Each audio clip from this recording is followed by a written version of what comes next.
Ադրբեջան, օրինակ, տես տերմին կա ավտոբուսային ընդդիմություն, որին նստացնում են տենց ավտոբուսներ ու ման են տալիս Իլհամ Ալիևի հետևից բեմադրված ինչ որ ներկայացումներ ցույց տալու համար։ Այսօր դա շատ հիշեցրեց կադրերը, որովհետև շատ նման էր էլի այդ պաստանովիցնի։ Ինչու դա նյարդայնացրեց հանրությանը, մի քանի պատճառ կար։ Առաջին պատճառը իհարկե դա Իրանում տեղի ունեցող ռազմական գործողությունների ֆոնին այդ հեգնական անհոգությունը, իմիտացիան, այդ անհոգության,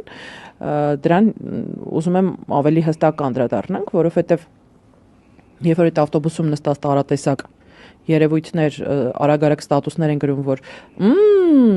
դուք բան եք արել, նեղվել եք, որ մեն մոտ խաղաղություն, պատերազմ չկա, չէ, դեբիլներ։ Մենք նեղվել ենք, որովհետև բոլոր պետությունների նորմալ իշխանություններ տարածաշրջանում եւ տարածաշրջանից դուրս արդեն հրատապ միջոցներ են ձեռնարկում։